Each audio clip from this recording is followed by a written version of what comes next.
there any music in your family, or like when were you exposed to music even in general in the beginning days? Yeah, so my dad's played guitar his whole life. Nice. Probably since he was like 13 or something like that, around that age. Yeah. And he's always played guitar. My closet, the top level was just full of records. So Yeah. the classic rock, Motown, progressive rock, mostly just rock. But he's played guitar. And then when I was getting older, my brother learned to play guitar. But he's like, you know what? Everyone plays guitar. It's kind of a dime a dozen, instrument. Everyone wants that solo, that kind of frontman stuff. Yep. Yep. It's like, you should learn to play bass because then you can jam with us. Oh, and shit. The cool thing about bass that I realized as a young kid is, one, it's unique. Not many people play it.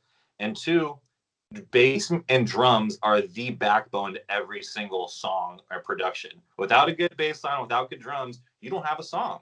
Yep. You need to sway people in the audience. So I really took that mindset, just bass and drums and rhythm, and brought it to house music production. So I thank my dad every time I see him for telling me to do that. Whereas I've always been playing guitar and not really knowing what I'm doing. Yeah, preach. That is something I actually haven't brought up in a little while. Is the bass instrument in rock is by far the most underrated, right? Like, you took away the bass from a Rolling Stones concert, or even like a heavy guitarist like Jimi Hendrix, right? Like, it does create that motion in the ocean, man.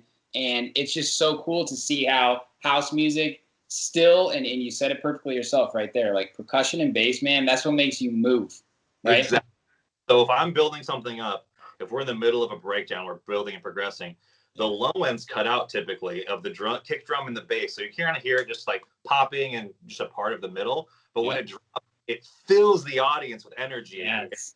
That thump of the kick and that big roar of the bass from kick to kick. And you're just like, that's what really sways the audience and moves them back and forth, is the bass and the low end's coming in. It's true. And these days, speaker systems are a little bit better than the Jimi Hendrix days. So we got function back then. we do get the full experience, man. That's awesome, though. What about electronic music then? When did that come into your life? So electronic music, I think I was like a late bloomer to it. So yeah. Joey of our friend group, he was the first one to go to a so-called rave.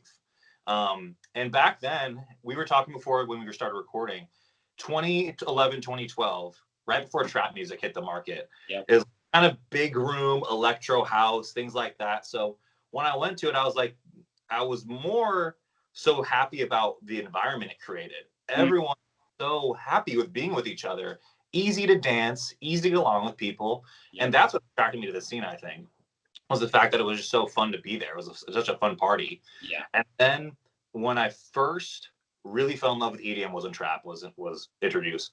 RL Grime, Flostradamus, GTA, all the big names. Yeah. I saw, like, I don't miss my ex, I miss 2013 trap. And my God, is that true? Yes, it was just so cool. I was like so shocked by it. And so what really like made me think that I could do this was it would build up and then the kick would hit, and the sound, it was just a really cool sound design, like whoa, whoa, whoa, whoa, or it's like a ding, ding, ding, ding, ding, just some sort of noise. But the pattern was what got me. I'm like, I can make that pattern. Yeah. So I know how to do this. So I got FL Studio. My friend gave it to me when I was probably 18 or 19, when I was at junior college.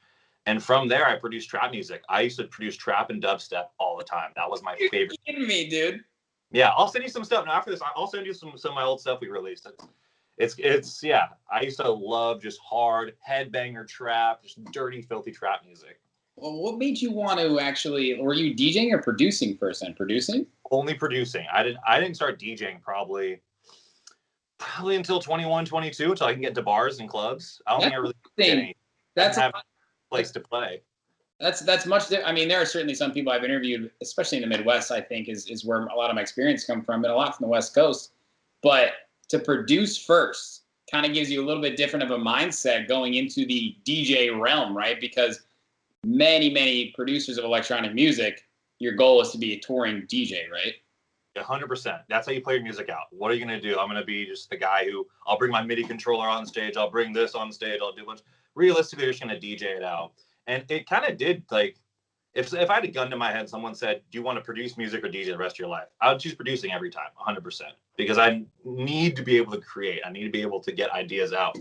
But it was only when I started DJing, actually getting shows, that I really fell in love with the art of DJing. Like we're talking about James Hype, people who take it to the next level. And the whole idea I want to do was I'm going to take all the music I've made and play an hour of just More Than Friends songs. I did that for a long time, and I still do that for the time. That's awesome.